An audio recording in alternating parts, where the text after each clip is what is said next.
Como ya lo hemos mencionado en otro momento, en otro día domingo, Jesús comenzó a enseñar de una manera diferente. En el capítulo 5, 6 y 7 de Mateo usted tiene el famoso Sermón del Monte, donde Jesús es directo para hablar a la multitud, para decirles, interpretarles correctamente el Antiguo Testamento y principalmente la ley que Moisés les había entregado. Pero ahora el Señor comienza a hablar acerca del reino de los cielos y lo hace de una manera especial, lo hace en parábolas. La Biblia nos explica que este cambio tuvo que ver con la actitud de la multitud precisamente frente a Jesús, que iba a Jesús por el pan y los peces, o iba a Jesús por ver milagros, o iba a Jesús por necesidades terrenales puntuales, pero no estaba creyendo y escuchando claramente lo que Jesús estaba diciendo. Jesús estaba diciendo: arrepentíos porque el reino de los cielos ha llegado. Arrepiéntanse de sus pecados, arrepiéntanse de su vida, busquen a Dios, miren hacia arriba y crean que el reino de los cielos ha llegado. Que la esperanza de toda alma, de todo corazón ya está en medio nuestro. Y como le decía en este capítulo 13, hay 7 parábolas que hemos ido analizando y hoy día nos corresponde analizar la última de este grupo de parábolas enlistadas por Mateo. El apóstol Mateo, para quienes lo recuerdan, él fue anteriormente un publicano. Y un publicano estaba muy ligado a los números, muy ligado a sacar cuentas, a llevar, el dinero. Y si bien en ese tiempo él usó su conocimiento para la usura, cuando conoce a Cristo, todo ese conocimiento que él tenía de los números, él lo transforma, digámoslo así, o el Señor transforma esto que estaba en Mateo, este conocimiento técnico, práctico, y Mateo ahora lo utiliza para enseñar con mayor claridad y con una precisión magistral las enseñanzas de Jesucristo, para transmitirlas. Ya lo vimos en la genealogía, para los que estuvieron desde el principio con nuestras predicaciones, cómo Mateo usa los números en las genealogías para hablarnos de la perfección de la obra de Dios, para convencernos de que Jesucristo es el Señor. Y aquí sin duda, estas no fueron las únicas parábolas que Jesús dijo dentro de todas sus enseñanzas. De hecho, Lucas también menciona más parábolas, pero Mateo enlista solo 7, porque el número 7 para todo judío tenía entendido que es el número de la plenitud, es el número de lo perfecto. Y Mateo nos está queriendo decir que en estas 7 parábolas está, por así decirlo, englobado el conocimiento del reino de Dios que Jesucristo está entregando y que nosotros debemos tomar en nuestra vida y que debemos atesorar en nuestro corazón. La primera parábola que Mateo menciona en este capítulo 13 era aquella parábola acerca del sembrador que salió a sembrar y esparció la semilla. ¿Se acuerdan? El sembrador que lanza la semilla y la semilla cae en 4 diferentes terrenos. La semilla era la misma, la semilla venía traída por este sembrador, que es Jesucristo mismo. Él explica después esta parábola y él dice que la semilla es la palabra, es el mensaje. Pero la semilla caía en distinto terreno. Un terreno era duro, como el corazón de aquellos hombres que cuando escuchan la palabra están totalmente cerrados y aunque la palabra es verdadera, ellos se resisten a que esa palabra entre en sus corazones. O aquel terreno que estaba entre pedregales, que al principio la recibe con alegría, pero esta palabra no tiene profundidad en su interior, sino que las piedras que están en su interior endurecen. En la superficie pareciera que estuviera atento a la palabra de Dios. En la superficie pareciera que estuviera llano a recibir la palabra de Dios, pero en la profundidad, en su interior, hay piedras aún. Hay resistencia aún a la palabra de Dios. Ahí el tercer terreno era aquel terreno de los espinos, donde la palabra entraba, pero habían otras cosas que eran más valiosas para este tipo de personas. Los afanes de este mundo, el engaño de las riquezas, tenían mayor importancia y esas cosas hacían que la plantita que crecía se ahogara, fuera ahogada por los afanes de esta vida. Pero hubo un cuarto terreno, Jesús lo menciona, que es aquella buena tierra, donde la palabra de Dios da fruto.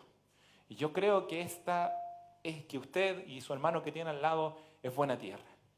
Es buena tierra porque usted ha perseverado en venir, en recibir la palabra de Dios. A pesar de las dificultades, a pesar de que el Señor ha tenido que de repente meter mano, meter bulldozer y sacar piedras duras, pero sigue el Señor, la palabra del Señor siendo sembrada en su corazón. Porque usted está sentado aquí, escuchando, queriendo recibir. Luego Jesús nos habla de aquella parábola del campo de trigo y cizaña, donde dice que la buena semilla fue sembrada en el campo del Señor, pero junto con la buena semilla creció también la cizaña. Y en esta parábola Jesús enseñaba que los hijos del reino, aquellos que habían recibido la palabra, que eran ahora graficados como la buena semilla, tenían un tiempo en que iban a crecer junto con los hijos del diablo.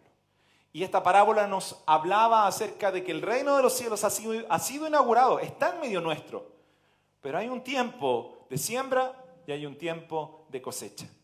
Y Jesús advertía por medio de esta parábola que así como el reino de los cielos ha sido inaugurado y la palabra de Dios ha llegado a la tierra, vendrá un tiempo en el cual se segará y será cortada toda planta. Este es el tiempo de la misericordia de Dios, donde la palabra está siendo entregada, donde está llenándose la tierra de la palabra de Dios.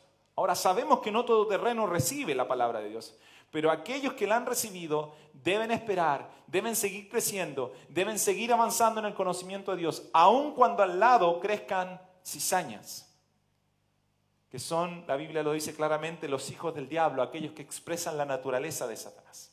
Luego viene una tercera y cuarta parábola que nos hablan del crecimiento superlativo y la influencia tremenda del reino de Dios. Que como la semilla de mostaza, que inicia humildemente, pero crece para hasta ser la más grande de las hortalizas, o la levadura, que entrando en una porción solamente finalmente leuda toda la masa y la hace crecer, Jesús nos enseña que el reino de los cielos es imparable y que finalmente llenará la tierra del conocimiento de la gloria de Dios. Dice Mateo capítulo 24, versículo 14, y será predicado este evangelio del reino en todo el mundo para testimonio a todas las naciones, y entonces vendrá el fin. ¿Cuán ciertas son las palabras de Jesús? Piense, Jesús estaba en Nazaret, estaba en la tierra de Galilea, un lugar para el mundo entero y el mundo de esa época, el mundo romano, totalmente insignificante, totalmente perdido. ¿Qué era Nazaret para el reino, para el Imperio Romano? No era nada, no era nada. Pero en ese lugar el evangelio comenzó a ser predicado. La semilla de mostaza fue colocada en la tierra, la semilla del evangelio fue puesta en la tierra y ha llenado la tierra entera con el mensaje de Jesús. La tercera y cuarta parábola nos hablaban acerca de esta influencia y este crecimiento superlativo, como les decía, superior a todo lo que existe, superior a todo lo que el ser humano pudiera hacer, porque viene de Dios.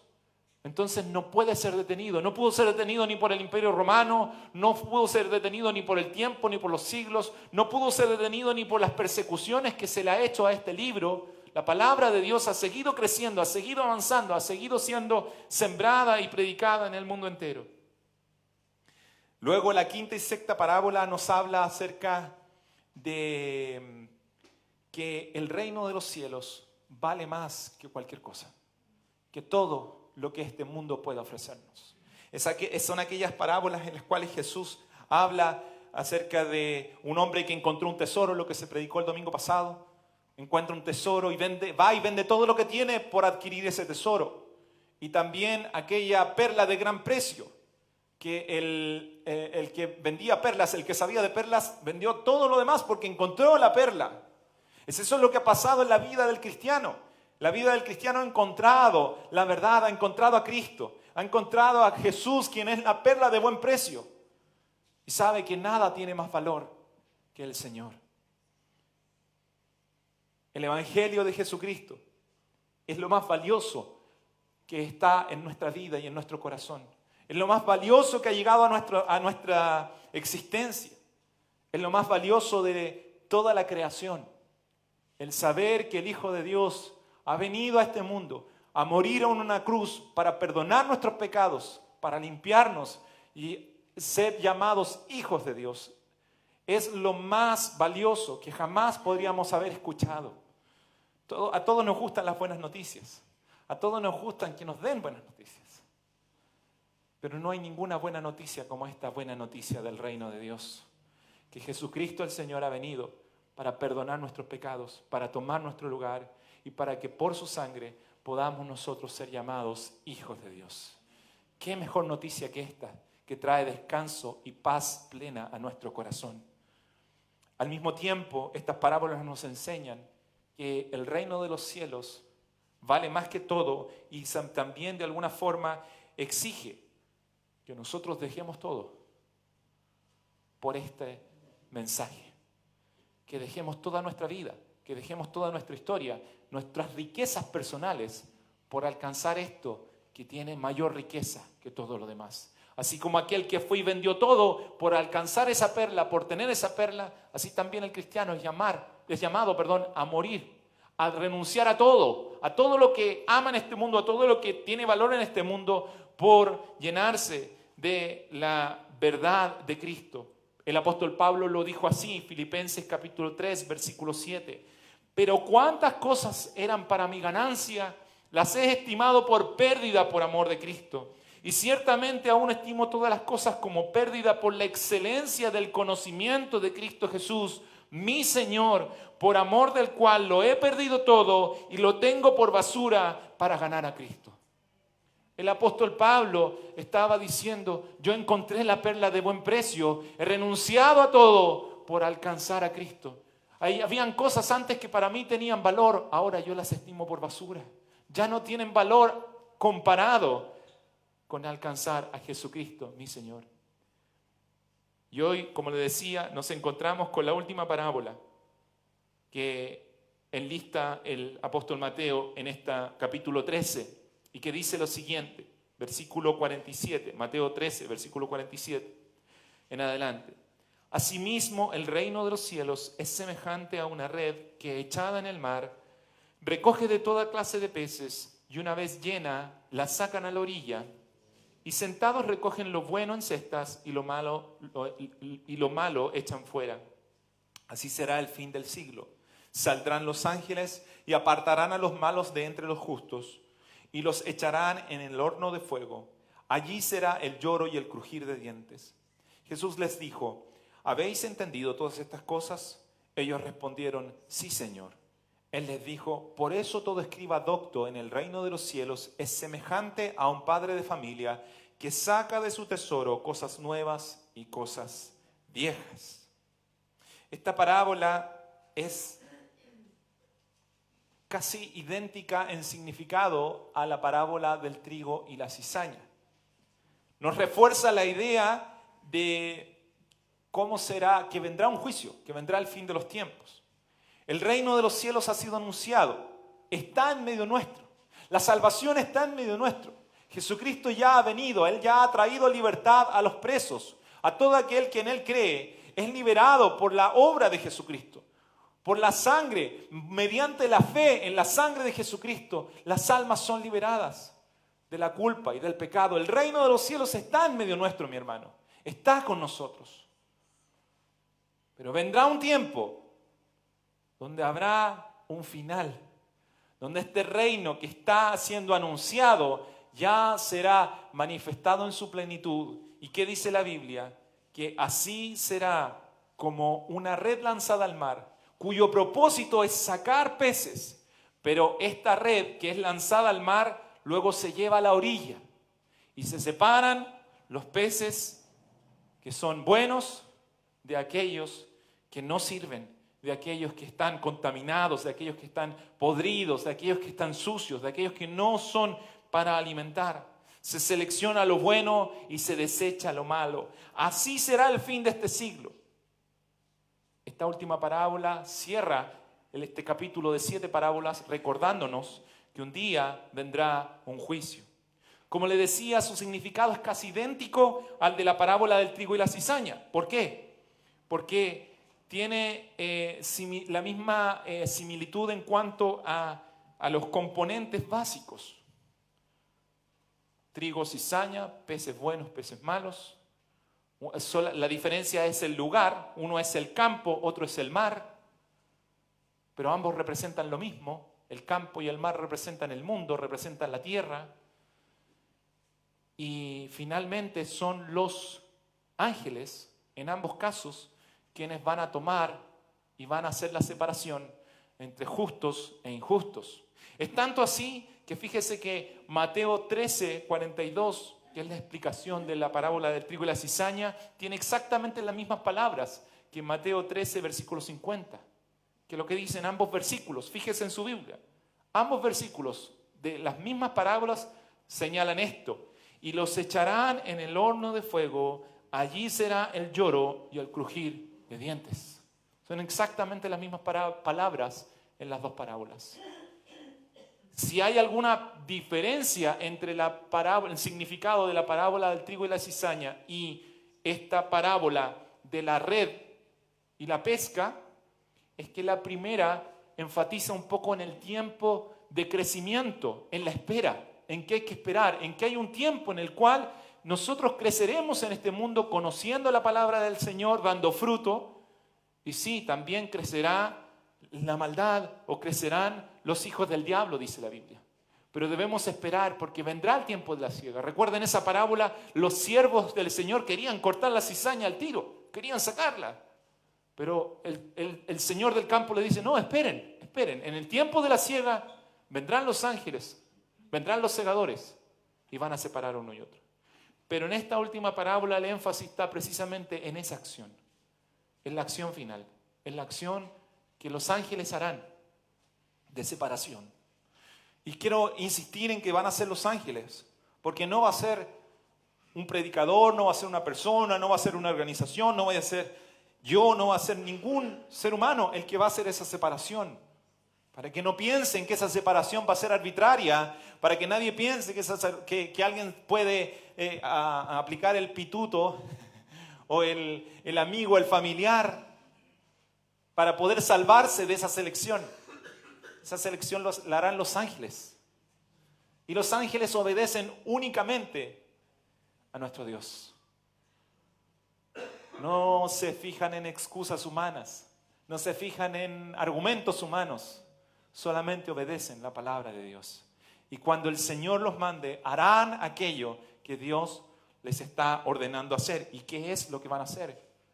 Tomarán los peces buenos y los guardarán, dice la Biblia.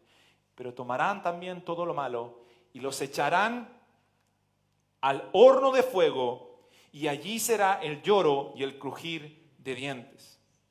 Como le decía, esta parábola final tiene ese énfasis inclinado hacia el final de todas las cosas.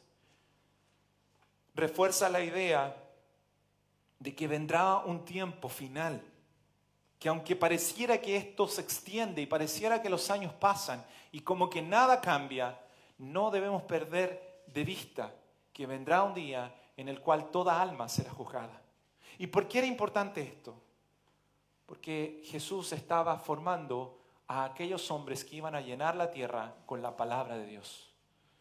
Y ellos tenían que tener claro que todo este mensaje, todo su trabajo iba a tener un final, iba a tener un término. Y ellos debían advertir a las almas de esto, debían advertir a las personas para que fueran salvas, para que fueran rescatadas de ese día del juicio final. La Biblia dice, Juan el apóstol más adelante dice que nosotros no se nos escribe esto para que nosotros tengamos miedo y andemos con pavor. No sea que el Señor me pille en el cine o me pille en un lugar y a lo mejor me quedo y a lo mejor no me voy. No es para que nosotros andemos con miedo respecto al día del juicio, sino dice mucho más para que tengamos confianza en ese día, sabiendo que el Señor va a cumplir su promesa. ¿Cuál es su promesa? Él dijo, donde yo esté, estarán también ustedes. Entonces nosotros podemos tener paz, pero al mismo tiempo debemos tener ese día con tanta claridad para que vayamos a otro y le prediquemos y les enseñemos y les advirtamos de que si siguen por ese camino de independencia de Dios, vendrá un día de juicio. Al mundo no le gusta y a la iglesia liviana, superficial, no le gusta predicar esto. A la iglesia mundana le gusta predicar que usted va a ser bendecido, que usted va a recibir un nuevo sueldo, un nuevo auto, un nuevo carro. Pero no le gusta hablar de que un día Dios va a juzgar todo corazón, toda alma. Y a cada uno se le dará el pago según su obra.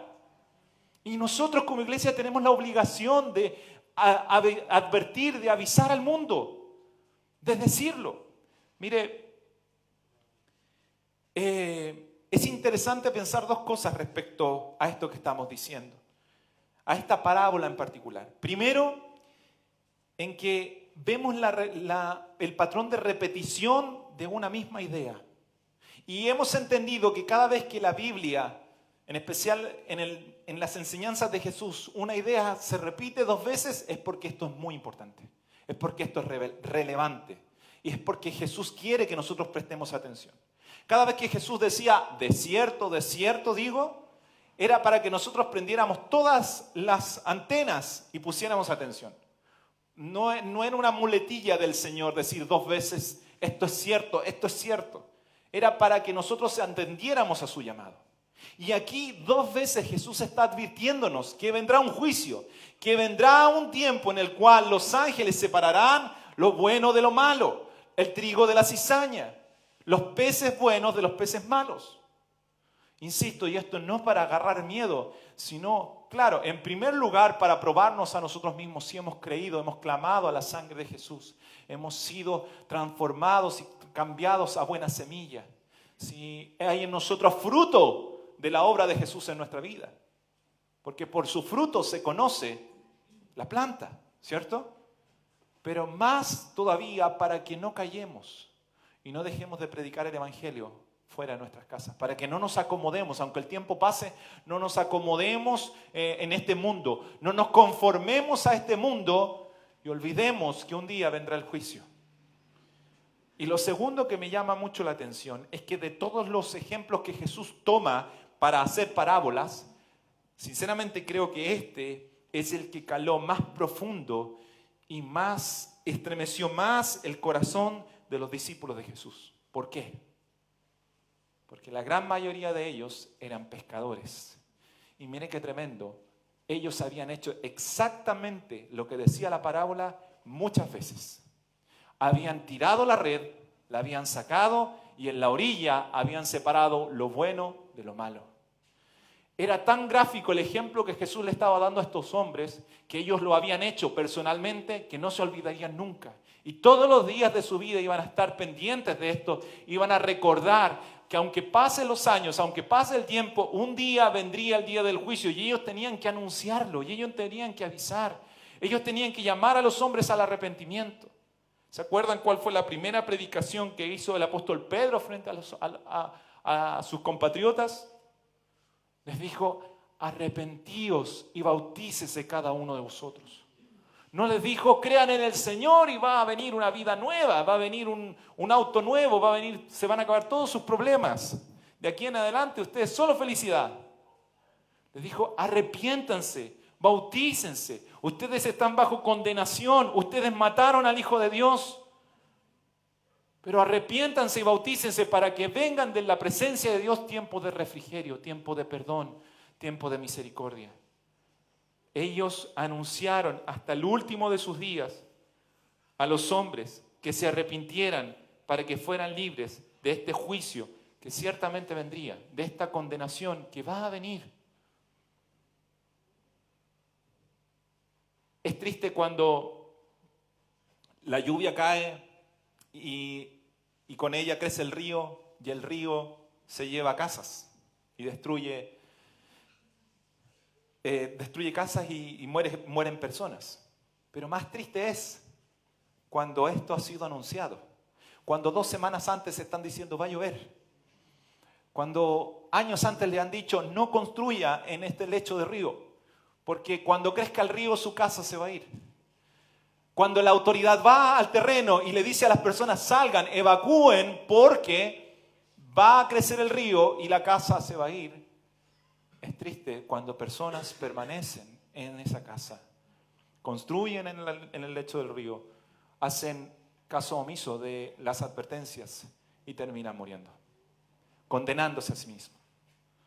Pero peor es cuando la autoridad que sabe lo que viene, aquellos que tienen el conocimiento meteorológico de que viene la lluvia, aquellos que saben lo que puede pasar, guardan silencio, callan y no van a esas personas a advertirles de que viene un juicio sobre ellos. Nosotros como cristianos hemos sido rescatados por el Señor, por su gracia, por su misericordia. Pero también hemos sido comisionados para advertirle al mundo que si sigue por ese rumbo, si sigue viviendo de esa manera y no se arrepiente y no cambia su caminar, su vida terminará destruida en el fuego eterno del infierno. Que si no se arrepiente, si no cambia realmente, si no mira hacia la cruz de Jesucristo y clama por el perdón de sus pecados, no podrá justificarse ni defenderse de aquellos ángeles que, obedeciendo al Señor, tomarán a los injustos y los enviarán al lago de fuego.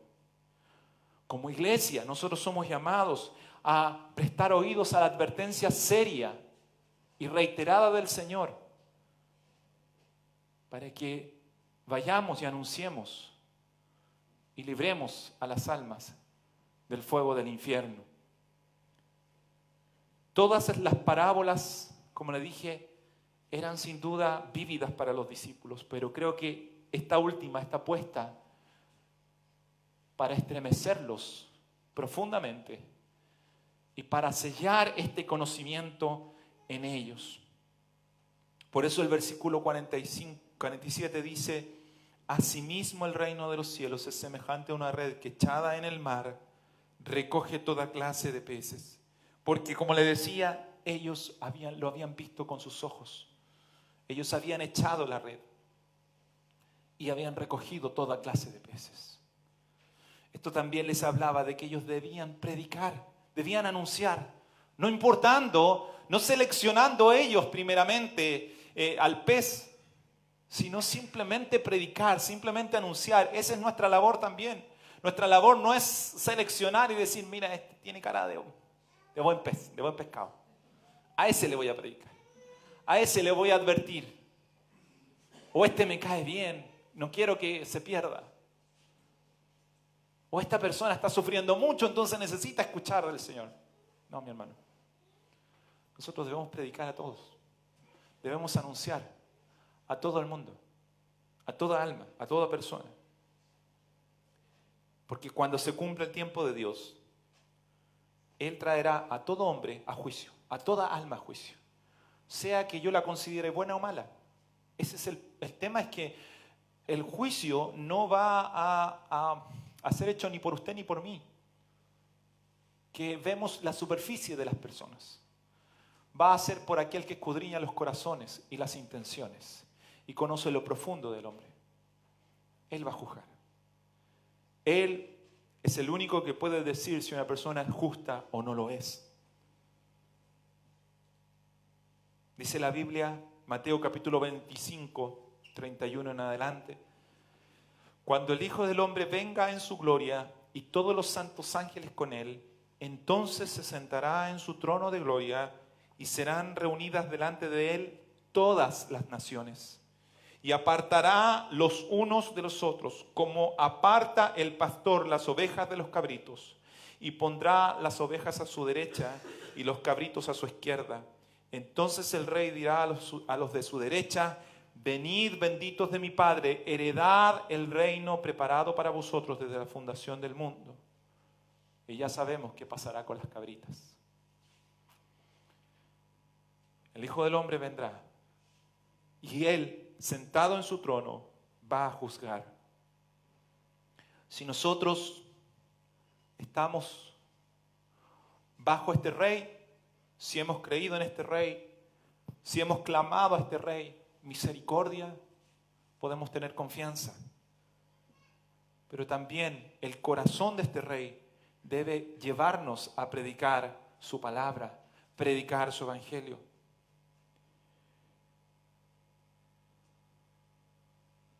Pero volviendo al punto que decía antes, esta última parábola tiene que haber quedado profundamente grabado en los corazones de estos pescadores, quienes habían hecho precisamente la labor que los ángeles harían el día del juicio. Es así entonces que Jesús les hace la pregunta: ¿habéis entendido todas estas cosas? Ellos respondieron: sí, Señor. Yo creo que pocas veces en la Biblia los discípulos responden: sí, Señor, entendimos. La mayoría de las veces no entendían. La mayoría de las veces todavía estaban velados. Cuando Jesús les decía: yo tengo que ir a la cruz, tengo que morir, ellos todavía no entendían. Cuando Jesús les dijo: cuídense de la levadura de los fariseos y los escribas, ellos no entendían. Muchas veces no entendían las parábolas de Jesús. Jesús se las tenía que explicar, pero aquí ellos entendieron claramente. Sí, Señor. Recibieron estas 7 parábolas y entendieron perfectamente lo que el Señor les estaba diciendo. Las habían entendido profundamente y estaban siendo formados por Jesús como maestros doctos en el reino de Dios para que pudieran llenar la tierra con el mensaje de Jesucristo, el Rey.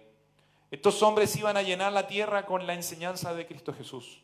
A estos hombres fue a quien el Señor les va a decir más adelante, al final de este Evangelio de Mateo, en el capítulo 28, versículos 19 y 20, por tanto, id y haced discípulos a todas las naciones, bautizándolos en el nombre del Padre y del Hijo y del Espíritu Santo, enseñándoles que guarden todas las cosas que os he mandado.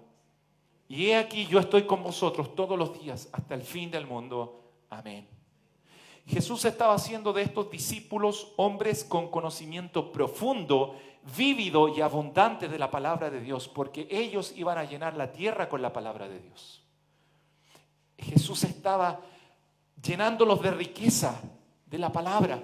Sus corazones estaban ya no daban más, por decirlo de alguna forma, con la palabra que Dios les estaba dando. Estas sencillas palabras, pero tan profundas, tan directas, iban a quedar dando vuelta en la cabeza y en el corazón de estos hombres para siempre. Y ellos no iban a poder después hablar otra cosa más que la palabra de Dios. Estos mismos hombres fueron los que escribieron el Nuevo Testamento, que usted y yo estudiamos domingo a domingo y que seguimos leyendo. Estaba haciendo de hombres comunes y corrientes, hombres con una palabra extraordinaria que aún sus enemigos los reconocían. ¿Se acuerdan lo que dijeron los fariseos cuando escucharon predicar a un Pedro, a un Juan, a estos pescadores medios brutitos? Los fariseos se extrañaron, no entendían y decían: ¿de dónde tienen estas palabras? ¿De dónde tienen estos este conocimiento? ¿Cómo pueden hablar así si son pescadores? Ellos no fueron educados como nosotros. Ellos no recibieron lo mejor de este mundo como nosotros. Son simples hombres. ¿De dónde tienen esta sabiduría? Lo mismo dijeron de Jesús. Esta era la sabiduría de Dios, llenando el corazón de estos hombres.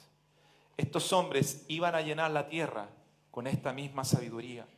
Es por eso que después Jesús continúa, el versículo 52 de Mateo capítulo 13, dice: Él les dijo: por eso todo escriba docto en el reino de los cielos es semejante a un padre de familia, que saca de su tesoro cosas nuevas y cosas viejas.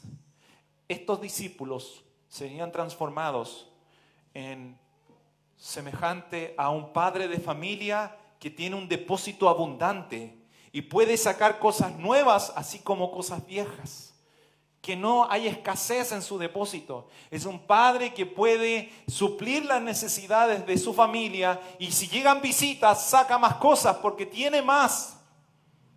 Y si llueve y no se puede ir al pueblo a comprar, va y saca del depósito porque tiene guardado.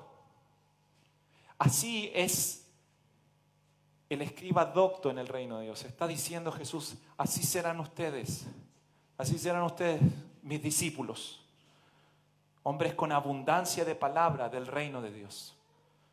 Que cuando alguien les pida, que cuando alguien les pregunte por saber del Evangelio, van a tener para compartir. Cuando venga una dificultad, una tormenta, van a tener palabra para enfrentar esa tormenta. Cuando alguien les pida un consejo, tendrán consejo divino, consejo de Dios. Serán como ese padre de familia que puede sacar de lo nuevo y de lo viejo. Mire, Jesús les había enseñado primero en el Sermón del Monte la correcta interpretación de los 10 mandamientos. Y ahora les enseña respecto a la manifestación del reino de los cielos. De alguna manera, lo viejo y lo nuevo, unido en la enseñanza de Jesús. Lo que fue entregado en el Sinaí y lo que Jesús está entregando ahora. Estaba quedando guardado como un depósito en el corazón de estos hombres. Asimismo nosotros, mi hermano, asimismo usted y yo somos llamados a llenarnos del conocimiento de la palabra de Dios. Somos llamados a llenar nuestros depósitos de la revelación de su reino para tener un depósito abundante para poder compartir con todo el que busca y el que quiere conocer a Dios. Somos llamados a predicar afuera, somos llamados a anunciar el evangelio. Pero nuestras palabras no pueden ser escasas. Nuestro conocimiento no debe ser escaso. Debe ser abundante.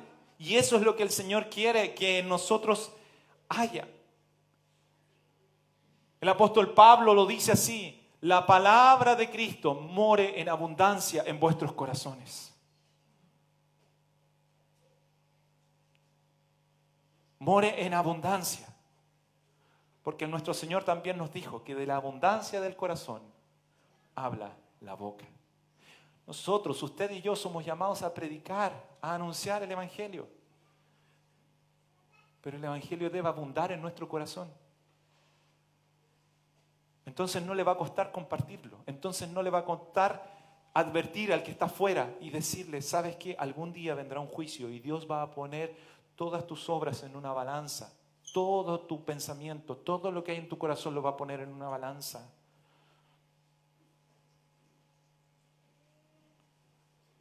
Y si tus obras no son justas, serás enviado a un lugar de tormento. Y no se trata de asustar, sino se trata de dar a conocer la verdad de Dios. Lo que Dios ya ha dicho y ha repetido dos veces para que entendamos que esto es seguro y que esto vendrá.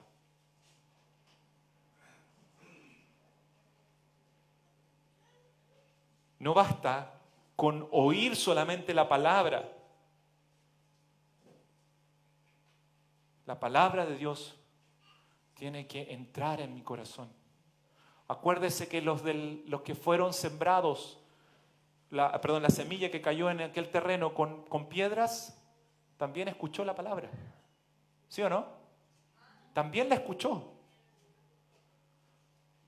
Pero finalmente esa palabra no entró en profundidad. Usted puede escuchar la palabra del reino, puede escuchar que Jesucristo está en medio nuestro y hasta se puede alegrar de eso porque ve cambios a su alrededor, pero si esa palabra no penetra profundamente, vendrá el sol y todo eso se secará. Vendrá la prueba, la dificultad y usted no tendrá abundancia para soportar la prueba, para rebatir la prueba, para rebatir la dificultad. Pero si la palabra de Dios ha entrado en su corazón con abundancia, cuando venga la prueba, usted se sostendrá firme, porque hay raíces que son capaces de encontrar agua. El sol quema la planta, pero ¿cuál planta? Aquella planta que no tiene raíces suficientes para encontrar agua. La prueba quema al cristiano, entre comillas, pero ¿a cuál cristiano? El cristiano que es superficial, el cristiano que ha recibido la palabra, pero esta palabra no ha hecho profundidad en su alma, porque cuando viene la prueba, esa palabra como que desapareciera. No sé si me entiende lo que estoy diciendo, pero no encuentra su corazón profundidad en la palabra de Dios, entonces no tiene de dónde sacar agua, porque ya no hay agua.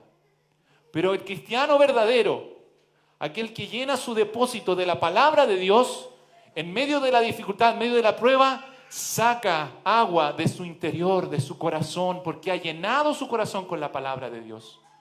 Es capaz de extenderse a recordar esa palabra, recordar las promesas de Dios. Y en medio del sol se mantiene verde, se mantiene fresco, porque la palabra, el agua, que es la palabra de Dios, lo alimenta y lo sostiene. No se sostiene por el exterior, sino se sostiene por lo que hay dentro. Lo externo puede cambiar, mi hermano. Las situaciones en nuestro alrededor pueden cambiar. Pero el que hace la voluntad de Dios permanece para siempre. Y la voluntad de Dios es esta, que la palabra de Dios more abundantemente en nosotros. Como le decía, no basta con oír solamente la palabra y saber que está aquí en este libro. Debemos comprenderla, debemos meditarla, debemos llenarnos de ella. Debemos dejar que ella nos desnude, que ella nos muestre la condición de nuestro corazón, que ella nos hable y nos diga realmente hoy que somos pecadores, para que no sean los ángeles aquel día los que nos digan tú eres pecador, porque en ese momento no habrá esperanza, porque habrá sido el día final, será el día final.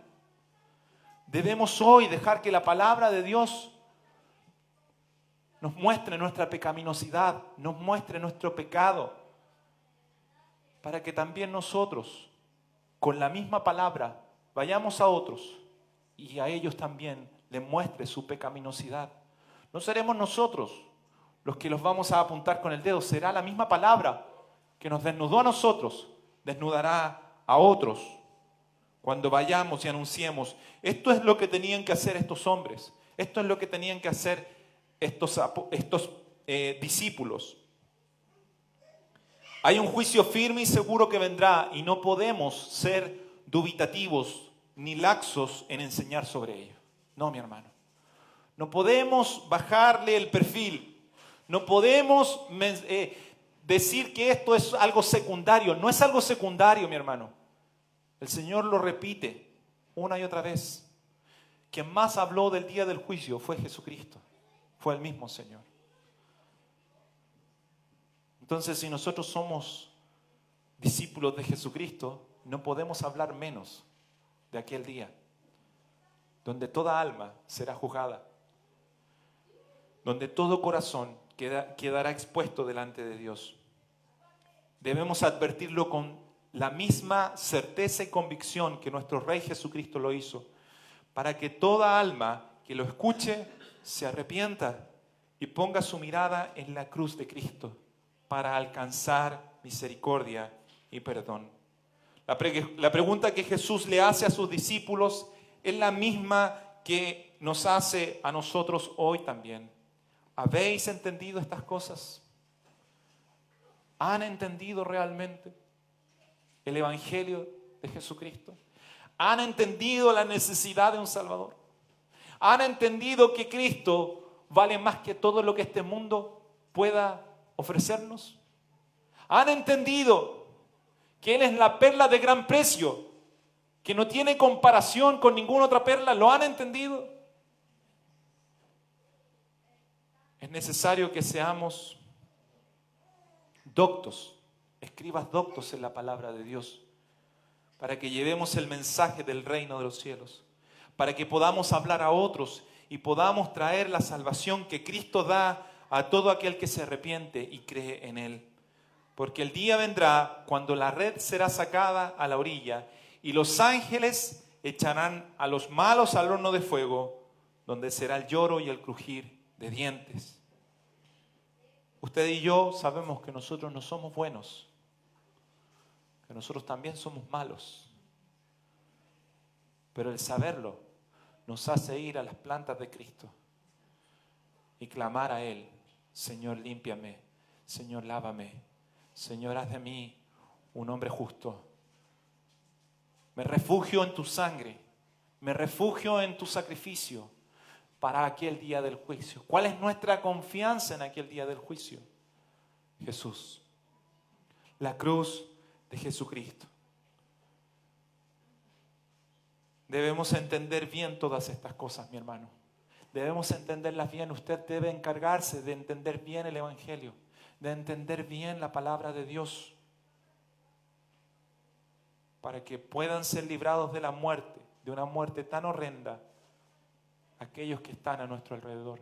Y prediquemos con abundancia de palabra el mensaje que lleva a la vida eterna. Amén. Oremos.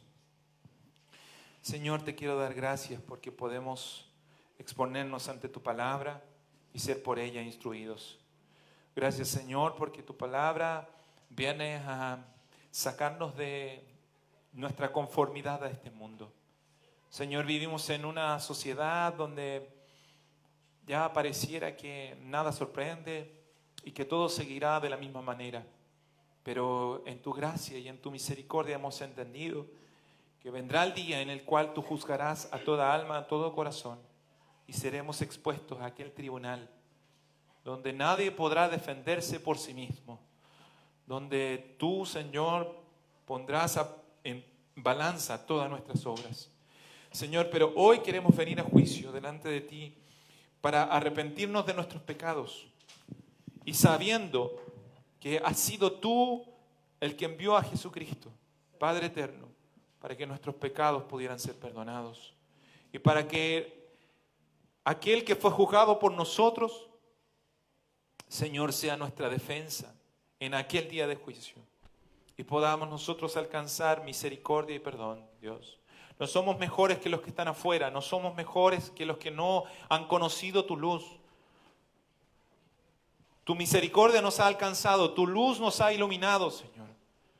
Pero ayúdanos, Dios, a entender con mayor profundidad tu palabra, a entender con mayor profundidad la verdad de tu evangelio, la verdad de tu reino, para que podamos, Señor, predicar con palabras vivas, con palabras frescas, con palabras, Señor, con autoridad, Dios, tu palabra, tu verdad, a aquellos, Señor, que están afuera, aquellos que aún no han conocido tu luz, aquellos que aún están en tinieblas, Señor, para que se arrepientan y sean salvos, Señor, de aquel día.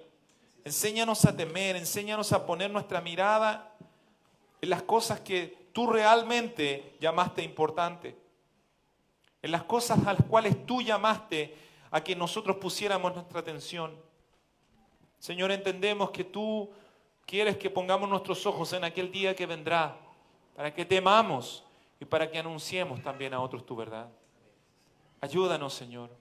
Ayuda a esta iglesia a no ser tímida, a no ser condescendiente con el mundo y dejar de hablar lo que tú enseñaste, Señor, en tu palabra.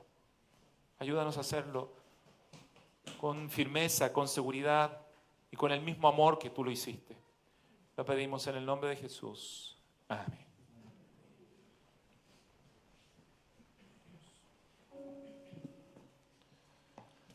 Amén. Le invito a ponerse de pie. Vamos a cantar una canción que nos invita a poner nuestros ojos en Él. Uno de los desafíos más importantes que nos da el Señor es renunciar a nosotros mismos y poner nuestro corazón a disposición de Cristo. Eso es una de las cosas más importantes que tenemos como cristianos. Es uno de los desafíos más mayores, renunciar al mundo por Cristo, buscar al Señor, tomar nuestra cruz y seguirlo a Él. Amén.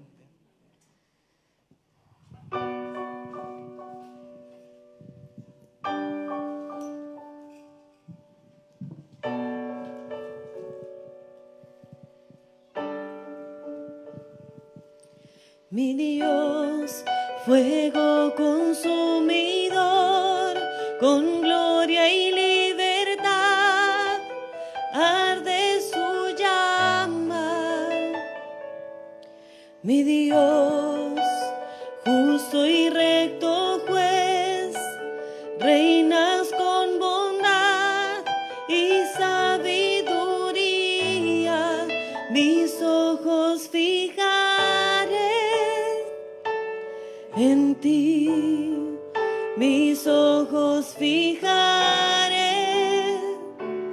en ti. Castillo,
nuestro Dios.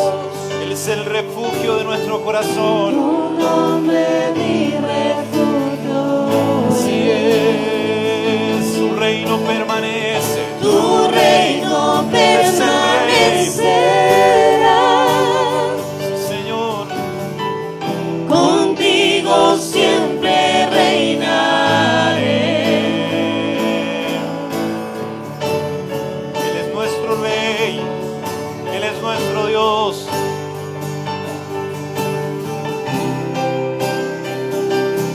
Señor, te adoramos. Queremos cantar a tu nombre, Señor, a tu nombre, oh Rey.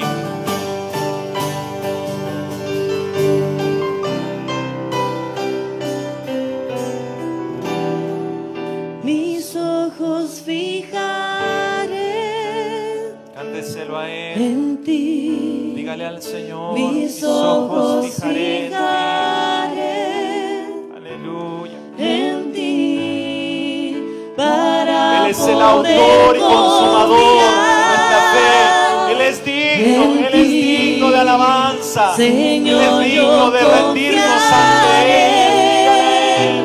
en ti. Castillo fuerte es nuestro Dios. Tu nombre mi refugio es. Tu reino permanecerá. Contigo siempre reinaré. Castillo fuerte. Castillo fuerte es nuestro Dios. Tu nombre mi refugio es. Tu reino permanecerá. Contigo siempre reinaré. Sí, Señor. Contigo siempre reinaré. Amén, sí, Señor. Contigo siempre reinaré. Señor.